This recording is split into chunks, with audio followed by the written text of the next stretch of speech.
민수기 2장. 주님께서 모세와 아론에게 말씀하셨다. 이스라엘 자손이 진을 칠 때에는 회막을 중심으로 하여 그 둘레에 진을 치되 각기 자기가 속한 부대기가 있는 곳에다 자기 가문의 깃발을 함께 세우고 진을 쳐야 한다. 동쪽, 곧 해 뜨는 쪽에 진을 칠 부대는 유다 진영의 깃발 아래에 소속된 부대들이다. 유다 자손의 지휘관은 암미나답의 아들 나손이다. 그가 이끌 부대의 군인 수는 74,600명이다. 유다 자손의 한쪽 옆에는 이사갈 지파가 진을 친다. 이사갈 자손의 지휘관은 수알의 아들 느다넬이다. 그가 이끌 부대의 군인 수는 54,400명이다. 유다 자손의 또 다른 한쪽 옆에는 스불론 지파가 진을 친다. 스불론 자손의 지휘관은 헬론의 아들 엘리압이다. 그가 이끌 부대의 군인 수는 57,400명이다. 유다 진영에 소속된 각 부대의 군인 수는 모두 더하여 18만 6,400명이다. 행군할 때에는 유다 진영이 첫 번째로 출발한다. 남쪽에 진을 칠 부대는 르우벤 진영의 깃발 아래 소속된 부대들이다. 르우벤 자손의 지휘관은 스데울의 아들 엘리술이다. 그가 이끌 부대의 군인 수는 46,500명이다. 르우벤 자손의 한쪽 옆에는 시므온 지파가 진을 친다. 시므온 자손의 지휘관은 수리사떼의 아들 술루미엘이다. 그가 이끌 부대의 군인 수는 59,400명이다. 르우벤 자손의 또 다른 한쪽 옆에는 갓 지파가 진을 친다. 갓 자손의 지휘관은 루우엘의 아들 엘리아삽이다. 그가 이끌 부대의 군인 수는 모두 더하여 45,650명이다. 르우벤 진영에 소속된 각 부대의 군인 수는 모두 더하여 15만 1,450명이다. 행군할 때에는 르우벤 진영이 두 번째로 출발한다. 다음에는 회막이 레위 사람의 진영과 함께 출발하여 모든 군대의 가운데 서서 나아간다. 각 부대는 진을 칠 때와 같은 순서로 출발하되 각기 자기의 부대기를 앞세우고 제자리를 지켜야 한다. 서쪽에 진을 칠 부대는 에브라임 진영의 깃발 아래 소속된 부대들이다. 에브라임 자손의 지휘관은 암미웃의 아들 엘리사마이다. 그가 이끌 부대의 군인 수는 45,000명이다. 에브라임 자손의 한쪽 옆에는 므낫세 지파가 진을 친다. 므낫세 자손의 지휘관은 부다술의 아들 가말리엘이다. 그가 이끌 부대의 군인 수는 32,200명이다. 에브라임 자손의 또 다른 한쪽 옆에는 베냐민 지파가 진을 친다. 베냐민 자손의 지휘관은 기드오니의 아들 아비단이다. 그가 이끌 부대의 군인 수는 35,400명이다. 에브라임 진영에 소속된 각 부대의 군인 수는 모두 더하여 10만 8,100명이다. 행군할 때에는 에브라임 진영이 세 번째로 출발한다. 북쪽에 진을 칠 부대는 단 진영의 깃발 아래 소속된 부대들이다. 단 자손의 지휘관은 암미사떼의 아들 아히에셀이다.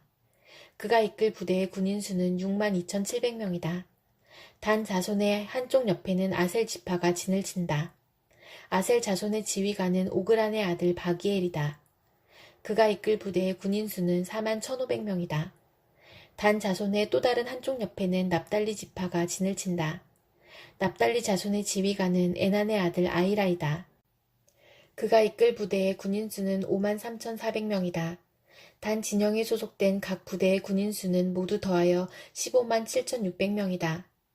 행군할 때에는 단 진영이 그들의 부대기를 앞세우고 마지막으로 출발한다.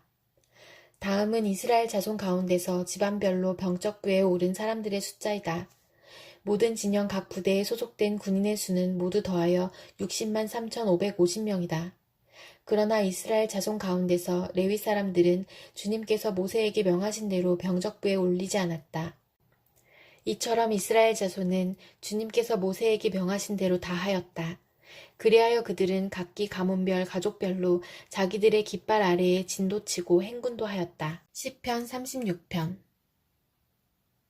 악인의 마음 깊은 곳에는 반역의 충동만 있어 그의 눈에는 하나님을 두려워하는 기색이 조금도 없습니다.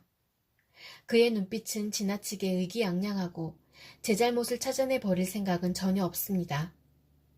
그의 입에서 나오는 말이란 사기와 속임수뿐이니 슬기를 짜내어서 좋은 일을 하기는 이미 틀렸습니다. 잠자리에 들어서도 남속일 궁리나 하고 범죄의 길을 고집하며 한사코 악을 버리려고 하지 않습니다. 주님의 한결같은 사랑은 하늘에 가득 차 있고 주님의 미쁘심은 궁창에 사무쳐 있습니다. 주님의 의로우심은 우람한 산줄기와 같고 주님의 공평하심은 깊고 깊은 심연과도 같습니다. 주님은 사람과 짐승을 똑같이 돌보십니다. 하나님, 주님의 한결같은 사랑이 어찌 그리 값집니까? 사람들이 주님의 날개 그늘 아래로 피하여 숨습니다. 주님의 집에 있는 기름진 것으로 그들이 배불리 먹고 주님이 그들에게 주님의 시내에서 단물을 마시게 합니다.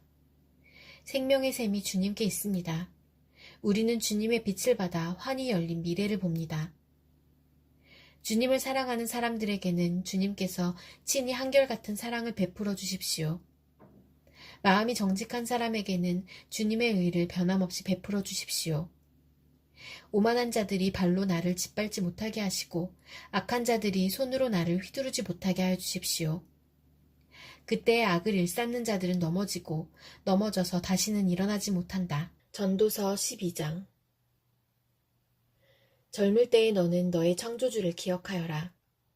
고생스러운 날들이 오고 사는 것이 즐겁지 않다고 할 나이가 되기 전에, 해와 빛과 달과 별들이 어두워지기 전에, 먹구름이 곧 비를 몰고 오기 전에 그렇게 하여라. 그때가 되면 너를 보호하는 팔이 떨리고 정정하던 두 다리가 약해지고 이는 빠져서 씹지도 못하고 눈은 침침해져서 보는 것마저 힘겹고 귀는 먹어 바깥에서 나는 소리도 못 듣고 맷돌질 소리도 희미해지고 새들이 지저귀는 노랫소리도 하나도 들리지 않을 것이다. 높은 곳에는 무서워서 올라가지도 못하고 넘어질새를 걷는 것마저도 무서워질 것이다. 검은 머리가 팥뿌리가 되고 원기가 떨어져서 보약을 먹어도 효력이 없을 것이다. 사람이 영원히 쉴 곳으로 가는 날 길거리에는 조객들이 오간다. 은사슬이 끊어지고 금그릇이 부서지고 샘에서 물뜨는 물동이가 깨지고 우물에서 도르래가 부서지기 전에 내 창조주를 기억하여라. 육체가 원래 왔던 흙으로 돌아가고 숨이 그것을 주신 하나님께로 돌아가기 전에 내 창조주를 기억하여라. 전도자가 말한다. 헛되고 헛되다. 모든 것이 헛되다.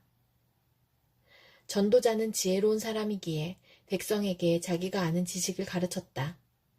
그는 많은 잠언을 찾아내서 연구하고 정리하였다. 전도자는 기쁨을 주는 말을 찾으려고 힘썼으며 참되게 사는 길을 가르치는 말을 찾으면 그것을 바르게 적어 놓았다. 지혜로운 사람의 말은 찌르는 채찍 같고 수집된 잠언은 잘 박힌 못과 같다. 이 모든 것은 모두 한 목자가 준 것이다. 한마디만 더하마 나의 아이들아 조심하여라. 책은 아무리 읽어도 끝이 없고 공부만 하는 것은 몸을 피곤하게 한다.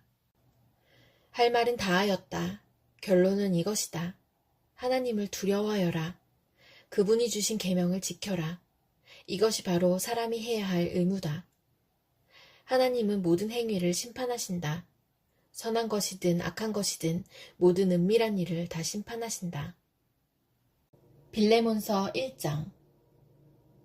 그리스도 예수 때문에 감옥에 갇힌 나 바울과 형제 디모데가 우리의 사랑하는 동역자 빌레몬과 자매 아비아와 우리의 전우인 아키뽀와 그대의 집에 모이는 교회에 이 편지를 씁니다. 하나님 우리 아버지와 주 예수 그리스도께서 내려주시는 은혜와 평화가 여러분에게 있기를 빕니다. 나는 기도할 때마다 그대를 기억하면서 언제나 나의 하나님께 감사를 드립니다. 나는 주 예수에 대한 그대의 믿음과 모든 성도에 대한 그대의 사랑에 관하여 듣고 있습니다.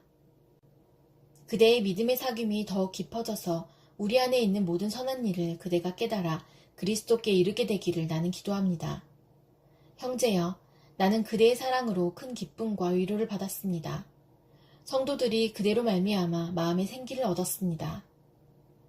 그러므로 그리스도 안에서 나는 그대가 마땅히 해야 할 일을 아주 담대하게 명령할 수도 있지만 우리 사이의 사랑 때문에 오히려 그대에게 간청을 하려고 합니다. 나 바울은 이렇게 나이를 많이 먹은 사람이요 이제는 그리스도를 전하는 일로 또한 갇힌 몸입니다. 내가 갇혀있는 동안에 얻은 아들 오네시모를 두고 그대에게 간청합니다. 그가 전에는 그대에게 쓸모없는 사람이었으나 이제는 그대와 나에게 쓸모있는 사람이 되었습니다. 나는 그를 그대에게 돌려보냅니다. 그는 바로 내 마음입니다. 나는 그를 내 곁에 두고 내가 복음을 위하여 갇혀있는 동안에 그대를 대신해서 나에게 시중들게 하고 싶었으나 그대의 승낙이 없이는 아무것도 하고 싶지 않았습니다. 나는 그대가 선한 일을 마지못해서 하지 않고 자진해서 하기를 원하기 때문입니다. 그가 잠시 동안 그대를 떠난 것은 아마 그대로 하여금 영원히 그를 데리고 있게 하려는 것이었는지도 모릅니다. 이제부터는 그는 종으로서가 아니라 종 이상으로 곧 사랑받는 형제로 그대의 곁에 있을 것입니다. 특히 그가 나에게 그러하다면 그대에게는 육신으로나 주님 안에서나 더욱 그러하지 않겠습니까? 그러므로 그대가 나를 동지로 생각하면 나를 맞이하듯이 그를 맞아주십시오. 그가 그대에게 잘못한 것이 있거나 빚진 것이 있거든 그것을 내 앞으로 달아놓아 주십시오. 나 바울이 친필로 이것을 씁니다. 내가 그것을 갚아주겠습니다. 그대가 오늘의 그대가 된 것이 나에게 빚진 것이라는 사실을 나는 굳이 말하지 않겠습니다. 형제여, 나는 주님 안에서 그대의 호의를 바랍니다. 그리스도 안에서 나의 마음에 생기를 넣어주십시오. 나는 그대의 순종을 확신하며 이 글을 씁니다. 나는 그대가 내가 말한 것 이상으로 해주리라는 것을 압니다. 그리고 나를 위하여 숙소를 마련해 주십시오. 여러분의 기도로 내가 여러분에게 갈 수 있기를 바랍니다. 그리스도 예수 안에서 나와 함께 갇힌 에바브라가 그대에게 문안합니다. 나의 동역자인 마가와 아리스다고와 데마와 누가도 문안합니다. 주 예수 그리스도의 은혜가 여러분의 영과 함께하기를 빕니다.